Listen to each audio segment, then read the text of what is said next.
हम करते हैं सवाल अमीर अहले सुन्नत से, देते हैं जवाब अमीर अहले सुन्नत। मुर्शिद का जवाब मीठा मीठा मीठा, मुर्शिद का जवाब प्यारा प्यारा प्यारा। अल्हम्दुलिल्लाहि रब्बिल आलमीन वस्सलातु वस्सलामु अला सय्यिदिल मुरसलीन, अम्मा बाद फ़अऊज़ु बिल्लाहि मिनश शैतानिर रजीम, बिस्मिल्लाहिर रहमानिर रहीम। अस्सलातु वस्सलामु अलैका या रसूलल्लाह व अला आलिका व अस्हाबिका या हबीबल्लाह, अस्सलातु वस्सलामु अलैका या नबियल्लाह व अला आलिका व अस्हाबिका या नूरल्लाह। फरमान मुस्तफ़ा सल्लल्लाहु ताला अलैहि वालिहि वसल्लम है, मुझ पर दुरूद पाक की कसरत करो, बेशक तुम्हारा मुझ पर दुरूद पाक पढ़ना तुम्हारे लिए पाकीज़गी का बाइस है। सल्लु अलल हबीब सल्लल्लाहु ताला अला मुहम्मद सल्लल्लाहु अलैहि वसल्लम। मीठे मीठे इस्लामी भाइयों, मदनी चैनल के नाज़रीन, प्यारे प्यारे मदनी मुन्नों और मीठी मीठी मदनी मुन्नियों, आज एक मरतबा फिर हम सिलसिला लेकर आए हैं जिस सिलसिले का नाम है मदनी मुन्नों के सवालात और अमीर अहले सुन्नत के जवाबात। मदनी मुन्नों ने अपने अंदाज में जो सवालात किए हैं, हमारी ये रहनुमाई फरमा दें, हमें ऐसा क्या काम करना चाहिए, इस मौके पे हम क्या पढ़ें क्या करें। तो अमीर अहले सुन्नत दामद बरकातुहुम आलिया जैसे कि नौजवानों के, बुज़ुर्गों के, इस्लामी भाइयों के, इस्लामी बहनों के मसाइल हल फरमा रहे हैं, वहाँ अमीर अहले सुन्नत मदनी मुन्नों के मसाइल पर भी तवज्जो रखी हुई है। आप ऐसे मौके पर ये कीजिए, इससे बात करनी है तो ये कीजिए, आपने सोना ऐसा है, चलना ऐसा है। आप देखें छोटे छोटे से मदनी मुन्ने होते हैं, इमाम शरीफ सजाए होते हैं, मदनी लिबास पहने होते हैं, मदनी मुन्नियाँ होती हैं, स्काफ होते हैं। और पिछले दिनों मदनी मुज़ाकरे में तो मदनी मुन्नियाँ आई थी, मदनी बुरका पहन कर आई थी, तो वो मनाजिर भी एक दीदनी था, एक अच्छा मंजर था। और अमीर सुन्नत दामद बरकातुहुम आलिया की फैज़ान से ये सारे काम हो रहे हैं। तो अल्लाह तबारक व तआला हमारे मदनी मुन्नों को, मदनी मुन्नियों को शादोबाद रखे। और मदनी गुलदस्ते आते हैं बड़े प्यारे प्यारे, और हमारे रुकन शूरा जो है ये मदनी गुलदस्ते लेकर आते हैं। तो इमाद भाई, आज क्या मदनी गुलदस्ते लेकर आए हैं? आज जैसे हमारा भी मौजू चल रहा है और मौजू के अंदर जो है वो सीखने सिखाने से ताल्लुक़ रखने वाली चीज़ें हमारे साथ जा रही है, तो बहुत सारी चीज़ें होती है। मिसाल के तौर पे आपने इमामे की बात की, तो हमारे बाज़ मदनी मुन्ने तो वो लाज़मी बात है, वो मदनी मुन्ने होते हैं, अपने कपड़ों का भी लिहाज नहीं, फुला चीज़ का लिहाज नहीं, और तेल वो लगाया हुआ नहीं है, सुरमा वो लगाते नहीं हैं, कपड़े नहाना हो तो फिर उनको होता है अभी सर्दी है, गर्मी हो तो सुस्ती है। तो ये सारी चीज़ें लेकर ये लोग, कभी होती है अम्मी पकड़ रही होती है, नहा लो, तेल लगा लो, इनको यही आदतें होती है। तो बात चीज़ें ऐसी होती हैं कि जिसका लिहाज रखना बहुत ज़रूरी होता है कि हम उस ज़रूरी चीज़ को भी जो है वो छोड़ रहे होते हैं। उन ज़रूरी चीज़ों के अंदर, यानी ये देखिए, दीन बड़ा पाकीज़ा दीन है, उसने हमें सफाई का दर्ज दिया, उसने हमें बहुत सारी चीज़ों का। तो हमारे बात मदनी मुन्ने होते हैं, वो बेचारे जो होते हैं वो ऐसे ही बस लिहाज नहीं रखते इन चीज़ों का। तो इन चीज़ों का लिहाज बहुत ज़रूरी है। और इन्हीं में एक चीज़ है नाखून। देखिए, मिसाल के तौर पर आप ये देखते हैं कि आपके बाल छोटे थे, फिर बड़े होते रहते वो इतने बड़े हो जाते, फिर काटने पड़ते हैं।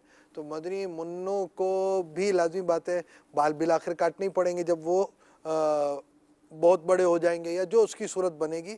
और वैसे भी बाल जो है वो काटने की जो सूरत है उसके मुताबिक बाल काटने चाहिए, और ये सूरत होनी चाहिए, सुन्नतों भरे हमारा मदनी हुलिया होना चाहिए। तो इस्लाम ने हमें इन बातों में भी रहनुमाई की और हमें बताया कि हमें ये काम करने हैं, और इन्हीं कामों में नाखून काटना भी शामिल है। तो आज हम ये कहें कि हमारा मौजू जो है वो नाखून है, तो बास तो नाखून चबाते भी है, खाते भी हैं, और पता नहीं क्या क्या करते रहते हैं। इन मदनी मुन्नों को भी आज पकड़ना है हमने, और नाखून कब काटे। ये मदनी गुलदस्ता देखने से पहले मैं आपको एक बात अर्ज़ करूँगा, जो ऐसे मदनी मुन्ने हैं जो दांतों से नाखून वगैरह काटते हैं, तो उनको कहीं नहीं जाने दें, और जो नाखून नहीं कटवाते उनको कहीं नहीं जाने दें। ये मदनी गुलदस्ता दिखाइए। अच्छा जी, चलिए भाई। कुछ चीजें काटी जाती हैं, जैसे बाल, दरख्त, कपड़ा वगैरह, लेकिन हर चीज के काटने के अलग अलग औजार होते हैं। जैसे नाखून काटने के लिए नाखून तराश। अमीर अहले सुन्नत, आपसे सवाल है कि क्या नाखून काटना लाजिम है? दांतों से काट सकते हैं? नहीं तो किस तरह काटे, और जिस दिन चाहे काट सकते हैं? नाखून काटने के लिए तो नाखून तराश, नेल कटर, ये एक मशहूर आला है, जो सभी के पास होता होगा। ब्लेड से भी काटने वाले काटते होंगे, और वो नाइयों के पास एक लोहे का कुछ आला देखा है, वो उससे काटते। थे, अब भी होते होंगे, खुदा बेहतर जाने। तो यूं नाखून काटने के तो अपने आदाब हैं। 40 दिन के अंदर अंदर काट लेने चाहिए। 40 दिन से ऊपर गुजार देना ये जायज नहीं, गुनाह है। जो नाखून बढ़ाते हैं, लंबे लंबे नाखून रखते हैं, ये काटते नहीं है, तो ये अगर 40 दिन से ज्यादा गुजार देते हैं तो गुनाहगार हैं। और लंबे नाखून पर शैतान बैठता है, नजर नहीं आता, बैठता है। तो इसलिए वो बहरहाल नाखून जो है वो 40 दिन के अंदर अंदर काट ले, ज्यादा ना बढ़ाए। बल्कि जुम्मे के दिन नाखून काटना ये मुस्तहब है, हर जुम्मे को अगर नाखून काटे तो सवाब है, मुस्तहब है। सदरुल शरीआ बदरुल तरीका हजरत मौलाना अमजद अली आज़मी अलैहि रहमतुल्लाह कवी फरमाते हैं, मनकूल है जो जुम्मा के रोज नाखून तरशवाए यानी कटवाए, अल्लाह ताला उसको दूसरे जुमे तक बलाओं से महफूज रखेगा। और 3 दिन जाइद यानी 10 दिन तक। एक रिवायत में यह भी है कि जो जुम्मा के दिन नाखून तरशवाए तो रहमत आएगी और गुनाह जाएंगे।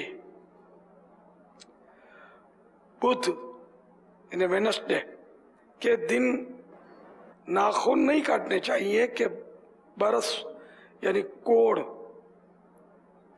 लेप्रोसी हो जाने का अंदेशा है।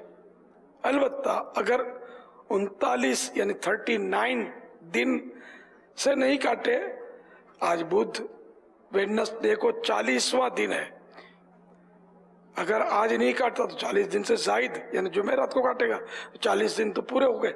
अब जुमेरात तो 41वां दिन आ गया, 41 वाला दिन आ गया। तो अब यह कि लाजिम है, कंपल्सरी है कि आप बुध को नाखून काट लें,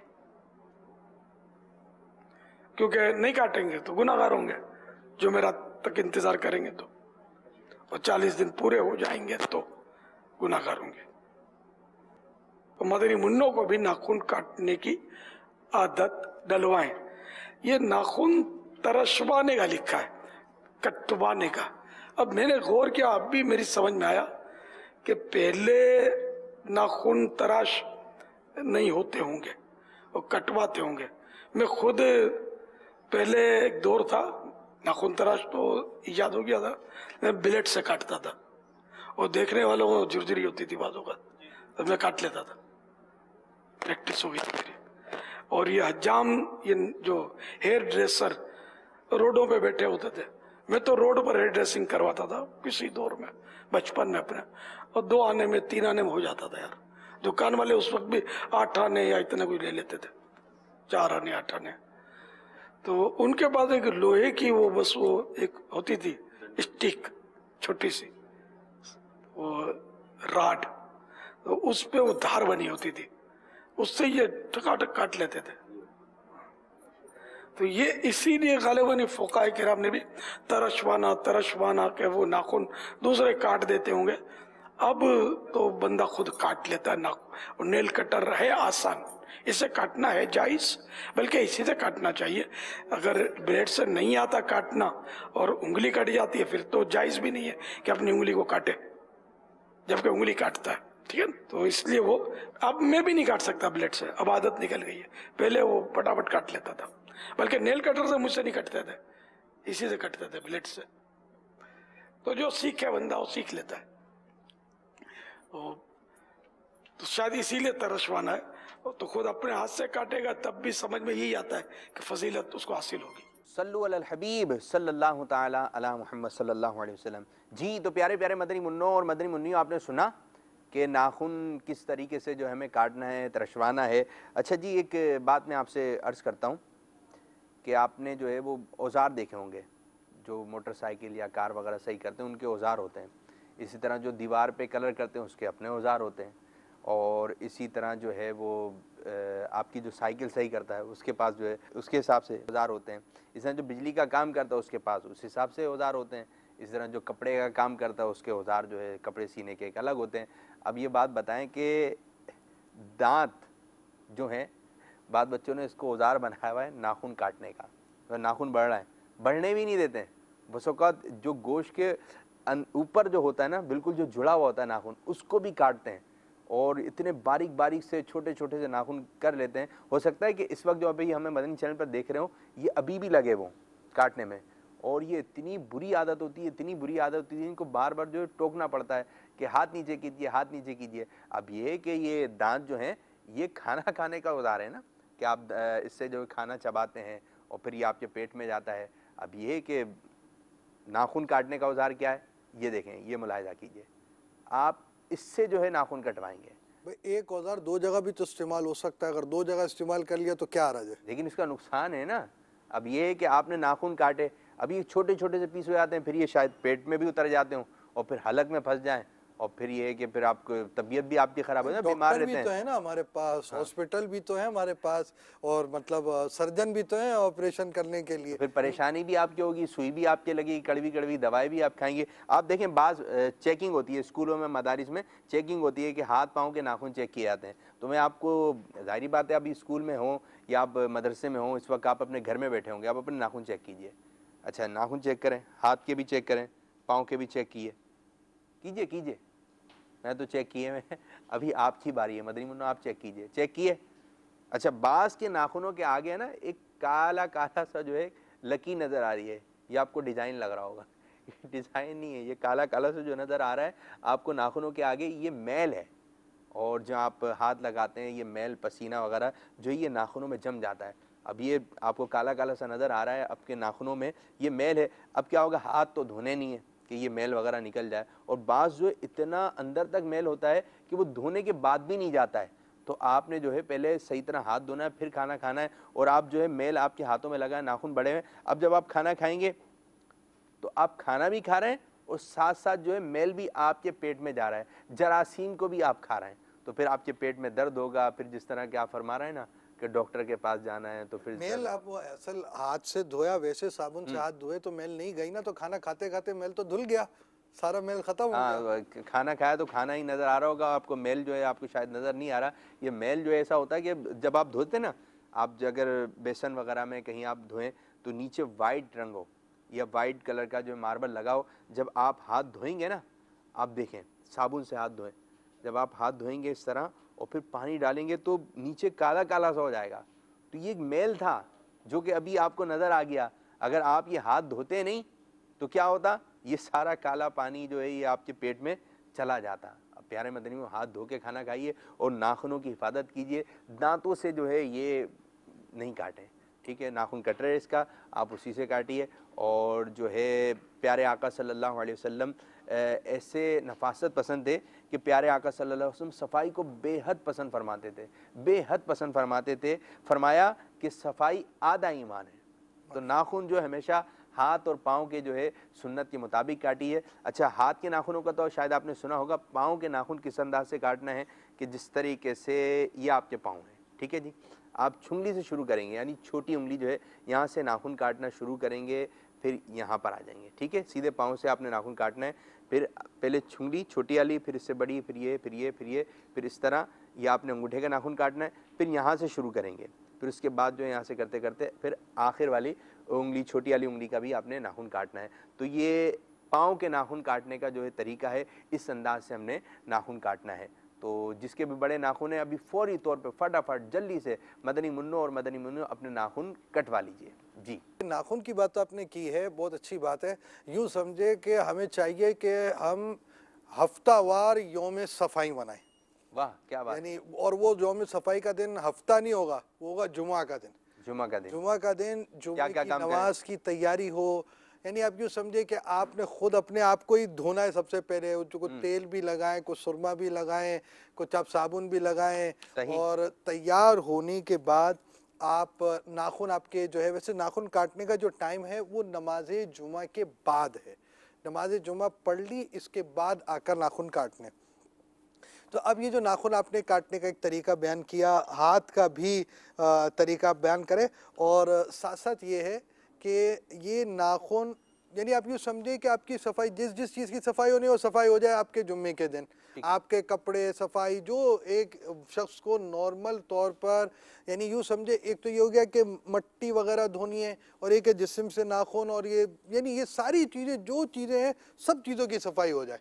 और सारी चीज़ें, और हर जुम्मे जब आप हर जुम्मे करेंगे तो 40 दिन की बात ही नहीं आएगी कि आपको 40 दिन वाली बात जैसे बयान की गई कि 40 दिन से पहले पहले बाज़ चीज़ों के लिए शरीयत मुतारा ने टाइम रखा है, टाइम पीरियड हद रखी है कि 40 दिन के अंदर अंदर ये काम हो जाने चाहिए। जब आप हर जुम्मे कर रहे हैं और जुम्मा को जुम्मे की ताज़ीम की नीयत यानी जुम्मे की रिस्पेक्ट, जुम्मा बहुत अहम है ये समझ कर के जुम्मा इतनी अहम चीज़ है, मैं इस जुम्मे के लिए ये कर रहा हूँ, इस तरह अगर आप रखेंगे तो उसका आपको ये फ़ायदा होगा कि आप हर जुम्मे को ये काम कर रहे हैं। जुम्मे की रिस्पेक्ट, उसकी ताज़ीम जुम्मा की अहमियत की वजह से भी हो रही है और आपकी सफाई भी हो रही है। और वो अलग बात है कि सफाई निस्फ ईमान है, तो इससे सिर्फ ये सफाई मुराद नहीं है, उससे ज़ाहिरी बातनी और उसके बारे में जो उलमा बयान करें उसकी एक लंबी तफसील है। मगर ये सफाई भी जो नज़ाफ़त है, ये भी नज़ाफ़त जो है ये भी सुन्नत से ही है कि ये जो दिल की सफाई बुराइयों से, बुरी बातों से, बुरे सोचों से, बुरे ख़यालात से और इंसान की आदतों की सफाई, बुरी आदतों से, एक एक चीज़ के अंदर सफाई हो, ये दीन चाहता है कि हमारी सफाई हो। साथ साथ ये दीन ये भी चाहता है कि हमारी ज़ाहिरी तौर पर भी सफाई हो, जो जो चीज़ें जिस्म से दूर होने वाली हैं वो दूर हों, और इसके साथ साथ मैल कुचैल नाखून ये सारी चीज़ें, और हम हफ्तावार ये काम करें ताकि हम इन चीज़ों के अंदर से बचें। और कपड़े भी हम चेंज कर लें, अम्मी ही नहीं बोले बेटा जाके नहा लो, कभी खुद भी जाकर नहाने के लिए चले जाएं कि अम्मी बोल बोल कर कब तक बोलेंगी आपको, आप बंदी मुन्ने ठीक है, अम्मी ने बोला है खाना खाना नहीं है, वो तो भूख लगेगी, अम्मी खाना दो, नहाना है, अम्मी बोल रही है नहा लो, अम्मी बोल रही है कपड़े का बदल लो, अम्मी बोल रही है बाल कटवा लो। भाई आप बंदी मुन्ने ज़रूर है, लेकिन आपने अब जो है वो दूध को दुद्धू बोलना छोड़ दिया है। आप अभी चूसनी से फीडर की जगह ग्लास और कप की तरफ आ गए हैं।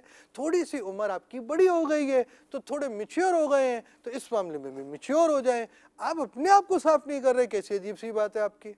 ऐसे सफाई, ज़हन की भी सफाई होनी चाहिए। आपका जब मदनी ज़हन हो जाएगा तो आपको ये बातें समझ में आने लगेगी। हाँ, अब ये नहीं कि अगर ये सिलसिला आप इतवार वाले दिन देख रहे हैं तो जुम्मे को नाखून काटूंगा, नाखून बड़े में, पहले तो मेल कुचेल मिलेगा आपको, फिर अगर 40 दिन से ज़्यादा बड़े हो गए, आपने सुना ना, फिर गुनाह भी मिलेगा।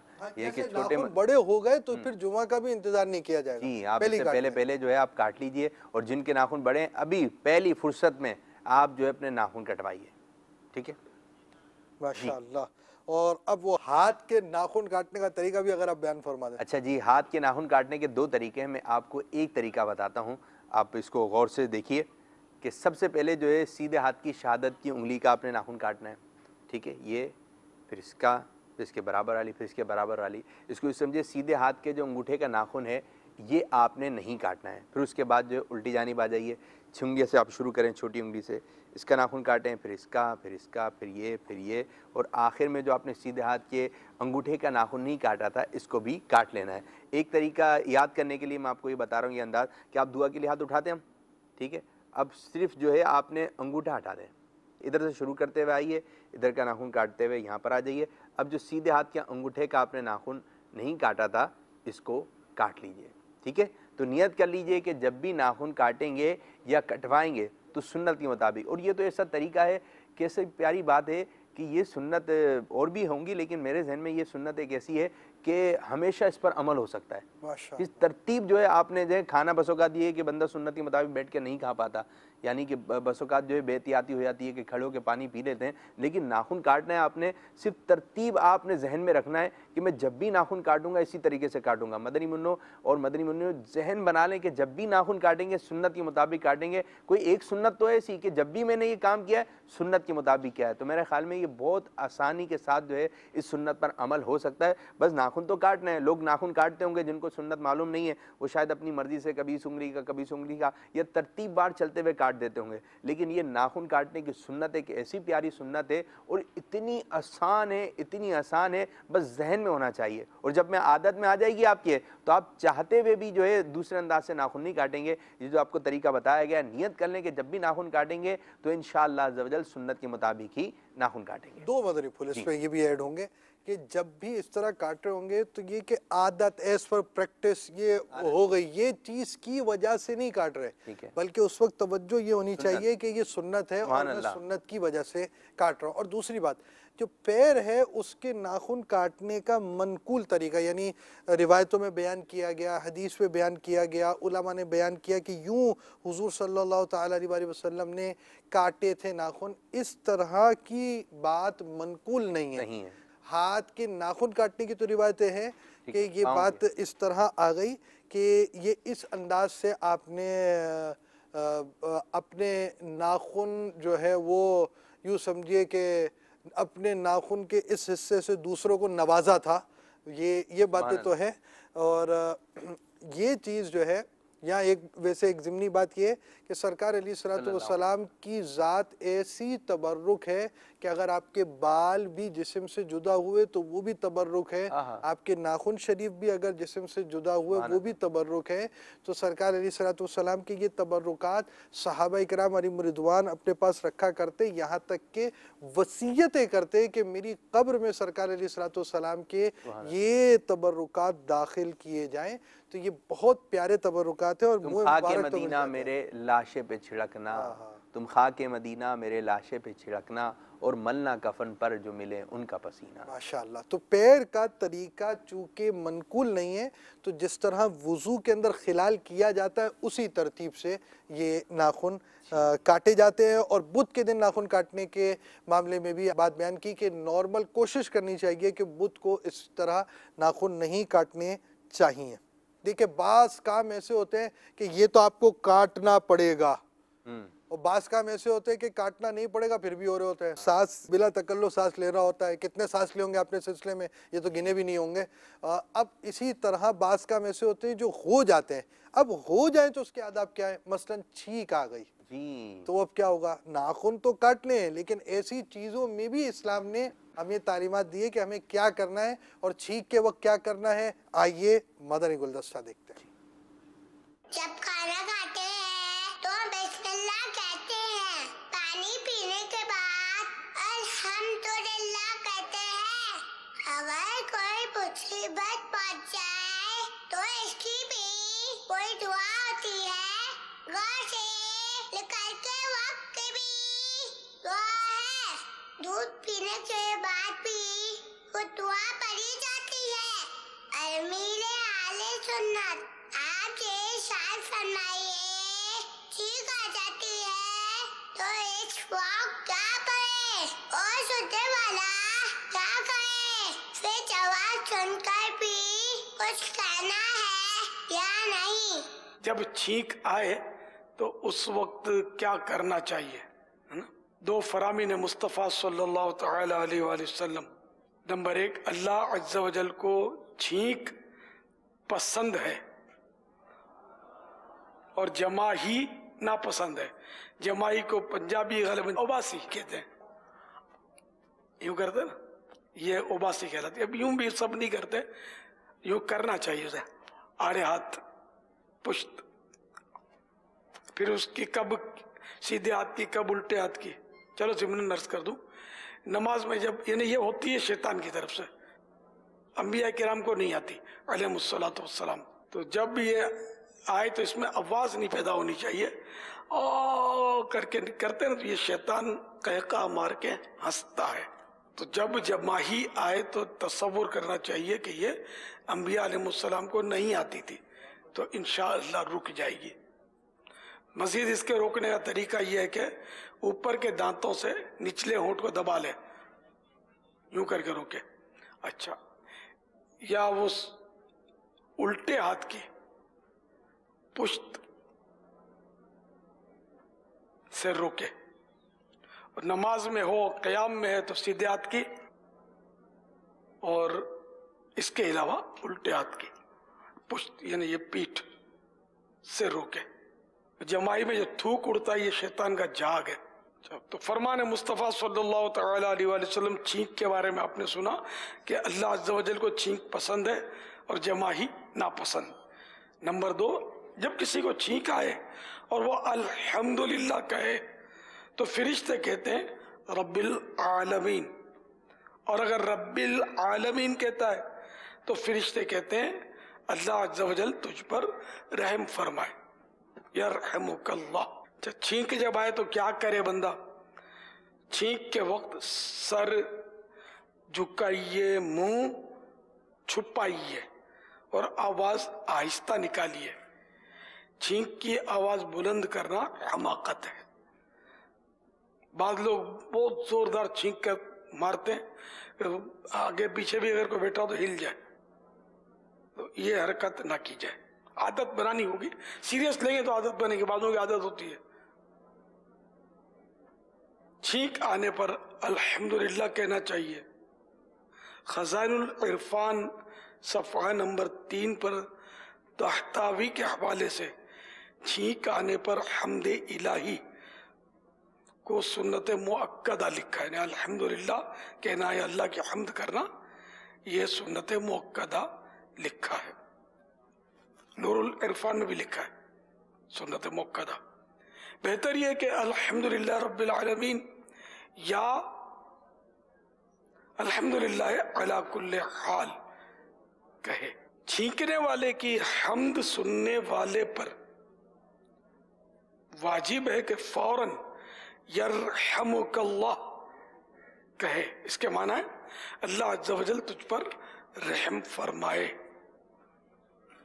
और इतनी आवाज से कहे कि छींकने वाला खुद सुन ले। जवाब सुनकर छींकने वाला कहे यग़फिरुल्लाहु लना व लकुम, यानी अल्लाह अज़्ज़ व जल हमारी और तुम्हारी मग़फ़िरत फरमाए, या ये कहे यहदीकुमुल्लाहु व युस्लिहु बालकुम, यानी अल्लाह अज़्ज़ व जल तुम्हें हिदायत दे और तुम्हारा हाल दुरुस्त करे। अच्छा, पहले जो यरहमुकल्लाह कहना ये तो है वाजिब। कब? जब छींकने वाला हम्द करे ना, इसको छींक आई, उसने कहा अल्हम्दुलिल्लाह, तो अब सुनने वाले के लिए ये वाजिब हो गया कि वो यरहमुकल्लाह कहे, और इतनी आवाज से कहे कि जिसने छींका वो सुन ले। अब यरहमुकल्लाह नहीं कहेगा तो गुनाहगार होगा। वाजिब है। अब ये आम लोगों को पता ही नहीं होता ना, ये यरहमुकल्लाह कहना आता है।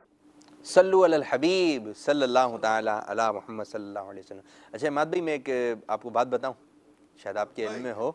बंदनी चैनल के नाज़रीन बड़े गौर से सुनिएगा, बड़ी दिलचस्प बात है। एक मौका ऐसा आता है कि आंखें ना बंद हो जाती हैं, यानी कि कोई भी ऐसा नहीं है दुनिया में, कोई भी इंसान ऐसा नहीं होगा कि जब उसको छींक आए और वो अपनी आंखें खोल रहे रखे। जब भी छींक आएगी किसी को भी तो उसकी आंखें बंद हो जाएंगी।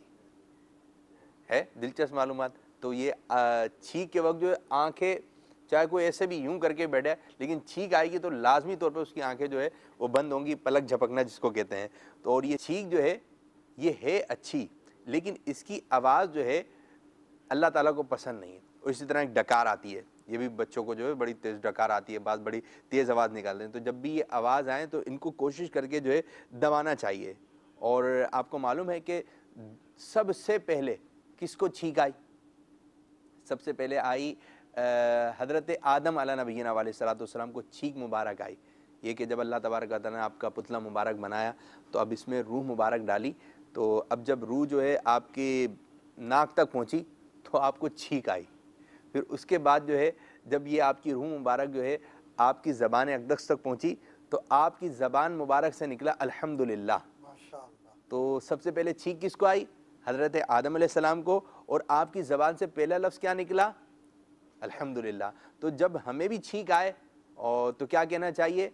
अल्हम्दुलिल्लाह। और बेहतरीन अल्फाज क्या है? अल्हम्दुलिल्लाहि रब्बिल आलमीन कहें। प्यारे मदनी मुन्नो, इसका हम आपको अमली तरीका जो है करके दिखाते हैं कि मैं इमाद भाई छींक की तरफ जा रहा हूँ, आप भी तैयार हो जाएं। अब ये देखें कि जैसे मुझे छींक आई, ये आर्टिफिशियल है, बनावटी है। अब जैसी भी छींक है आप इसको समझिएगा छींक, ठीक है। अब ये कि मुंह भी आपने जो छुपाना है ना, नीचे की जानिब लेकर आना है। वो बच्चे अच्छे होते हैं कि उनके यहाँ पर जो एक रुमाल जो है लटका हुआ होता है, जब छींक वगैरह आती है तो वो उसके अंदर जो है छुपा लेते हैं, फिर जो गंदगी वगैरह निकले उससे साफ कर देते हैं। तो रुमाल वगैरह रखना चाहिए। अब ये है कि जैसी छींक आए छी अल्हम्दुलिल्लाहि रब्बिल आलमीन यरहमुकल्लाह यगफिरुल्लाहु लना वलकुम, ठीक है। मैंने दो दुआएं पढ़ी। आपने 3 काम किए ना, एक छीके और 2 बातें बोली है। 2 बातें बोली हैं, ठीक है। अब इसको दोबारा देख लिए। छी अल्हम्दुलिल्लाहि रब्बिल आलमीन यरहमुकल्लाह यगफिरुल्लाहु लना वलकुम। तो जिसको छींक आएगी वो तो क्या कहेगा? अल्हम्दुलिल्लाहि रब्बिल आलमीन। और जो सुना है उस पर वाजिब है कि वो कहे यरहमुकल्लाह। अब मैं आपको गौस पाक रहमतुल्लाहि ताला अलैह की करामत सुनाऊं। गौस पाक रहमतुल्लाहि ताला अलैह के अभी अपनी वालदा के पेट में ही थे और आपकी वालदा मोहतरमा को छींक आती, आप कहती अल्हम्दुलिल्लाह, तो गौस पाक रहमतुल्लाहि ताला अलैह पेट में से जवाब दे दिया करते थे यरहमुकिल्लाह। तो क्या शान है गौस पाक रहमतुल्लाहि ताला अलैह की। और ये बिल्ली देखते हैं म्याऊं म्याऊं जो करती है, ये कैसे पैदा हुई? ये भी छींक से पैदा हुई है। और शेर को छींक आई थी, शेर को छींक, तो बिल्ली आ गई थी। तो ये बिल्ली भी जो है ये छींक की वजह से पैदा हुई। तो छींक है अच्छी, लेकिन छींक की आवाज़ जो अच्छी नहीं है, तो इसकी आवाज़ को दबाना चाहिए। और यरहमुकिल्लाह इसलिए कहते हैं कि कल्ला जो जवाब है वो मर्द के लिए और किल्ला का जवाब जो है वो औरत के लिए होगा। और हम अब आपके सिलसिले के इख्तिताम की तरफ आएंगे, लेकिन आज जो आपका मदनी गुलदस्ता है वो आपको दिखाना पड़ेगा हमको नाखून काटने का अमली तरीका जो अमीर अल सुन्नत ने किया। सुभान अल्लाह, वो आप अमली तरीका दिखाएंगे। और एक और चीज़ भी होनी चाहिए, जो छींक की बात हुई ना, एक ऐसे मदनी मुन्ने का बड़ा प्यारा सा मंजर है कि उसको छींक आई, उसने अल्हम्दुलिल्लाह का बिल्कुल छोटे से मदनी मुन्ने ने। हाँ, ये तो मदनी मुन्नों को दिखाना चाहिए कि इतना छोटा सा मदनी मुन्ना है। चले अभी दिखा देते हैं जी। अमीर अल सुन्नत की बारगाह में अर्ज है, छींकने में क्या हिकमत है? जवाब से नवाज दें। साइंसी हिकमत ये पड़ी है कि दिमाग की रगों में हवा रुक जाती है तो छींक आती है, और छींक के प्रेशर से वो हवा निकल जाती है। अगर ये हवा रुकी रहे तो फालिज का अटैक हो सकता है। तो अल्लाह ताला की नेमत है छींक भी, और अगर छींक आती है तो हमारे लिए सुन्नत भी है ना अल्हम्दुलिल्लाह कहना। और छींक पर किसी ने अल्हम्दुलिल्लाह कहा तो सुनने वाले पर ये वाजिब हो जाएगा कि यरहमुकल्लाह कहे। सल्लु अलल हबीब सल्लल्लाहु तआला अला मुहम्मद। कितनी प्यारी बात है कि छोटा सा मदनी मुन्ना है वो कह रहा है अल्हम्दुलिल्लाह। तो प्यारे मदनी मुन्नो देख लें, आप सीख लें, जब भी छींक आएगी तो आपने अल्हम्दुलिल्लाह कहना है। तो अल्लाह तबारक व तआला हमारे इस आज के सिलसिले को अपनी बारगाह में कबूलियत का दर्जा अता फरमाए, और जिस अंदाज से अमीर सुनना चाहते हैं उस अंदाज से हमें सिलसिला करने की तौफीक अता फरमाए। और अब हम शानदार से मदनी गुलदस्ते की जानिब जाएंगे। आइए अपने अज़म का इजहार करते हैं। ग़ीबत के खिलाफ जंग जारी रहेगी, मैदान मदनी मुज़ाकरा जारी रहेगा इंशाअल्लाह अज़्ज़ा वजल। सल्लु अलल हबीब सल्लल्लाहु तआला अला मुहम्मद सल्लल्लाहु अलैहि वसल्लम। नाखून तराशने के ताल्लुक से अर्ज है, 40 दिन के अंदर अंदर नाखून तराश लेना चाहिए। 40 दिन से ज्यादा देर लगा देना गुनाह। जो लोग लंबे नाखून रखते हैं या अस्थाई बहनें रखती हैं वो तवज्जो फरमाए कि लंबे नाखून ये शैतान की निशस्तगाह है, इसमें शैतान बैठता है। रोजाना नाखून तराशने के अलग अलग फजाइल। मंगल के दिन नाखून तराशना सुभान अल्लाह बीमारी जाती है और शिफा आती है। नाखून तराशने का तरीका भी सुन लीजिए। एक मनकूल तरीका ये, आप दुआ के लिए हाथ उठाइए, अंगूठा छोड़ दीजिए, शहादत की उंगली, इसको शहादत की उंगली कहते हैं। ये इससे शुरू करके लाइन सर वो अंगूठे तक आप नाखून काट लीजिए। इसके बाद आखिर में सीधे हाथ के अंगूठा इसका नाखून तराश लीजिए। सीधे हाथ से शुरू हुआ, सीधे हाथी पर खत्म हुआ।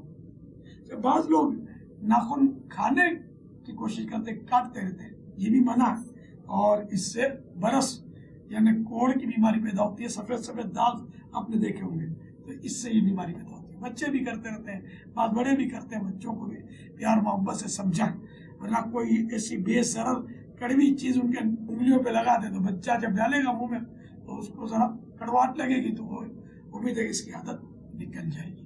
पाँव के नाखून तराशने का तरीका देख लीजिए। बेहतर यह कि सीधे पाँव की छुंगलिया छोटी उंगली से शुरू करें और तरतीबवार अंगूठे पर खत्म करें। अब उल्टे पांव के अंगूठे से शुरू करके तरतीबवार छोटी उंगली पर खत्म कर दीजिए। हम करते हैं सवाल अमीर अहले सुन्नत से, देते हैं जवाब अमीर अहले सुन्नत मुर्शिद का जवाब।